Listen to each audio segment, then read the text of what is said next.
qabanne deemnu kun bar dhiiraa bicha daabboo erguudhaaf miti bar beeraa bicha meeshaa kasanii erguuf miti ka fayyadu bar hallayyaatti deemartullee addaan sii baasaa jechuudha waan namni si biratti haasayarullee addaan sii baasaa jechuudha sigale addaan sii baasaa jechuudha hudduu bicha walitti agarsiisuu bicha miti ka fayyadu kaamera googilii keessa galteeti waa hunda sarchi gootee baasuu dandeessa suuraa kaafte irra qabdee erga suuraa kaafte booda bittee googilii keessatti aggoota ol sii baasaa jechuudha waan siin jedhan waan sitti dubbatan san ol sii baasaa jechuudha sii galee addaan baastee baratte maa gurra qabdee jedhaatuma kushiina keessa deemuufi miti kan nu fayyadu jaamina keessa baa jaarraa 21ffaa keessa jirra danfa keessan gaxxururtanii kaartiitti guutaa jirtan dhiiraan bichaa janaajjanuu dhaltuun bichaa janaajjanuudhaafi miti dhiiga tufutti jirtan bakka dhaqxanitti ammoo afaan isin fayyadu barachuudhaaf rakkadhaa ji'a sadi rakkadhaati isin siin jiran siif hin galu isin shaantaa hin baay'isinii sii galee shaantaa baay'ifteen qabate siin jiran maaliif jennaan nama turistiif deemaa rudhattee deebi'aa jirta akkasitti istaayilii san hin deemi siin jiran maasi jarjarsan fiizaan kan kee maa jarjar akkasitti baruu qabdaa jechuudha sii galee warroonni hadda eebbaadhanii isaa 24 akkana dhaabatan kun dhiiga haadha hiyyeessaa sii galee lafa gajjisanii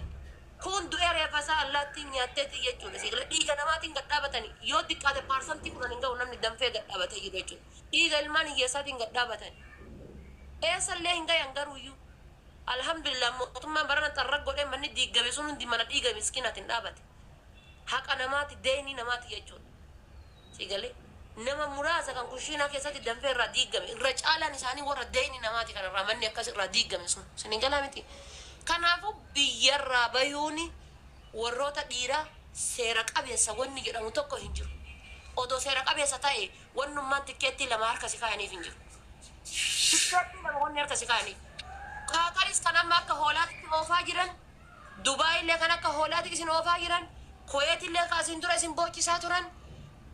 ammas bahareenis ka deemaa jirtan warroonni dhiiraa biyyarraa karaa kamiinuu bayan seera qabeessaan isin finna waniidhan seerri tokko hin jiru waraqata lama isinitti uffisan waraqanni gubbaadhaa turistii kajelaan komportaan jalaa gisee akkana godoo sirraa gabbaranii jedhanii kajelaan siree malqaan siraadha boolla qotuu shintibeetii miicuu sii galee donkoro fiizaa kan kee irra jechuudha maqaa fiizaa kan keetii gara dhumaa irra maqaa namicha si fideetii fi hujii ati biyyaa baatentu jira fiizaan kan kee dhumarra jechuudha maali hujiin kan kee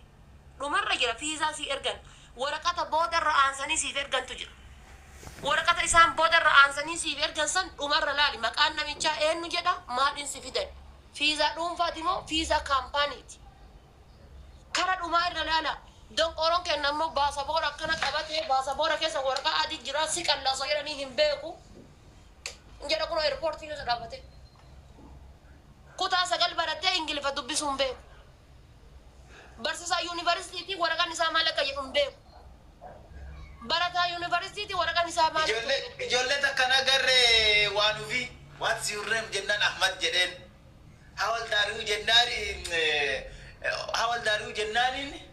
laala amata wannoo itti beekni bara biyya seenne kana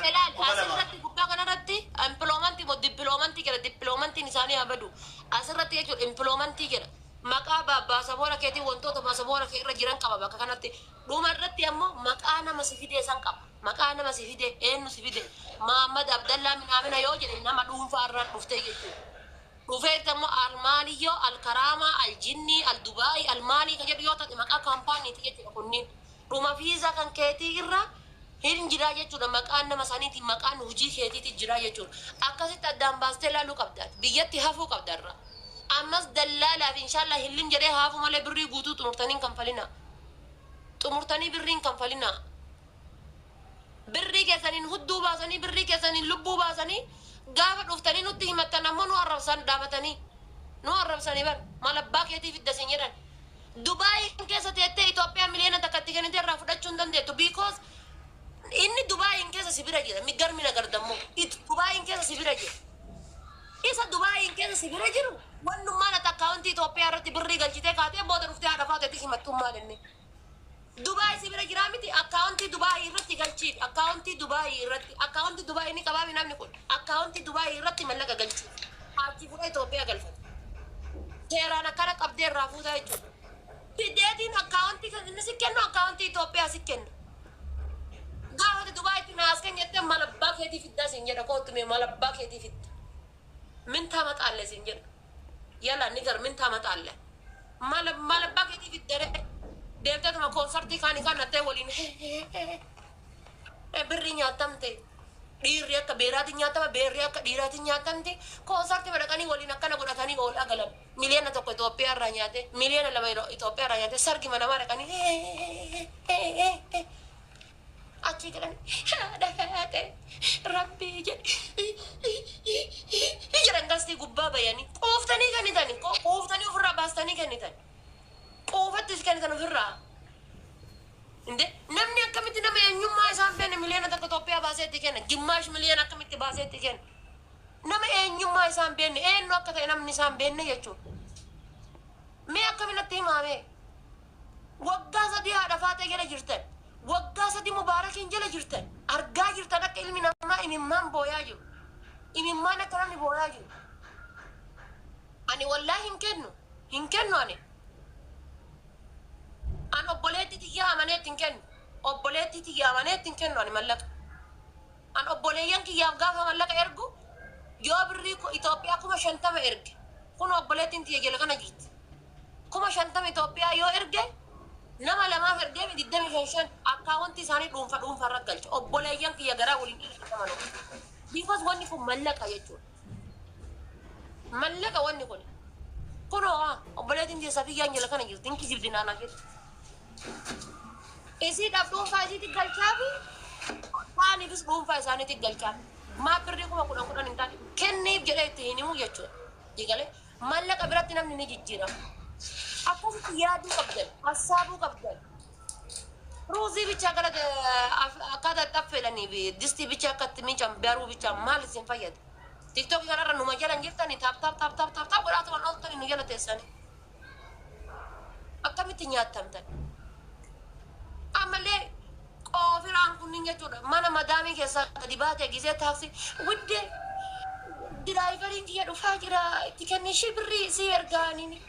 isiin maaf si amanuu dadhabdee lookeeshiin isirraa fuutee diraayivarii sitti ergiti. Ati miskiintitti mana madaamii keessa jirtu isiin eenyuun taate yennaan amantee fuuteetiin birrii Itoophiyaa miliyoona tokko itti ergita.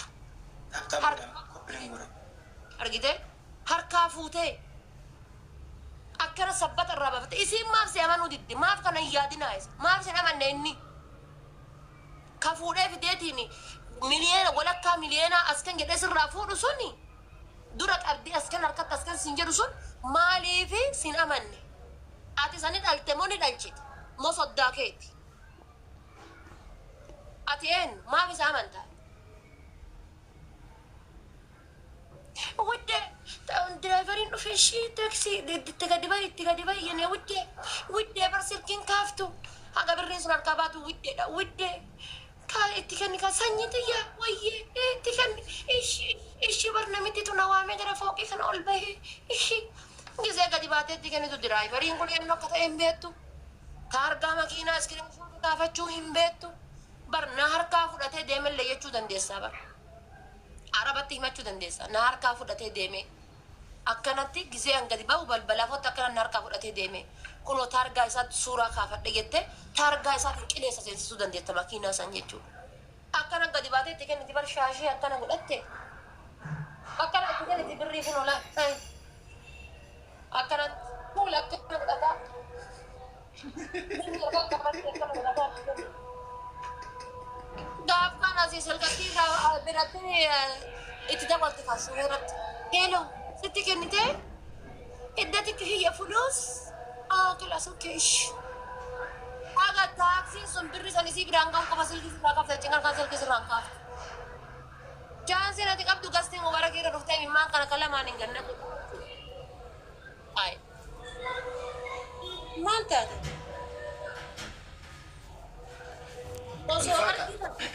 Osoo argitan namni akkamiin nyaatam? Osoo dhagahu akkamiin nyaatam? Ammallee waraqata keessan kanan isinii kennee deemtaniin kana iskiree suuraa kaasaati googilii keessa galchaa. bar waraqatuma kana bayatu waraqatuma kana suuraa kaastanii googilii keessa yoo galchitanii oromiffaanis translate jechuudha translate English to Oromo jettanii jechuudha barreessitanii kaatanii waraqata fidanii suuraa kaaftanii keessa galchitan suuraa keessa gaafa galchitan maal godha nagayaani waan isinii barreessan san ingiliffaan isinii barreessan san ol isinii baasa silkiin nuti harka qabannee deemnu kun bar dhiiraa bicha daabboo erguudhaafi miti bar beeraa bicha meeshaa kasanii erguufi miti ka fayyadu bar hallayyaa itti deemartullee addaan sii baasaa jechuudha waan namni si biratti haasayarullee addaan sii baasaa jechuudha si galee addaan sii baasaa jechuudha hudduu bichaa walitti agarsiisuufi bichaa miti ka fayyadu kaameraa googilii keessa galteeti waa hunda sarchi gootee baasuu dandeessa suuraa kaafte irra qabdee erga suuraa kaaftee booda bittee googilii keessatti aggoota ol sii baasaa jechuudha waan siin jedhan waan sitti dubbatan san ol sii baasaa jechuudha si galee addaan baastee baratte maa gurra qabdee jedhaatuma kushiina keessa deemuufi miti kan fayyadu jaamina keessa jaarraa 21ffaa keessa jirra danfa keessan gaxxururtanii kaardiitti guutaa jirtan dhiiraan bichaa janaajjanuu dhaltuun bichaa janaajjanuudhaafi miti dhiiga tufutti jirtan bakka dhaqanitti ammoo afaan isin fayyadu barachuudhaaf rakkadhaa ji'a 3 rakkadhaati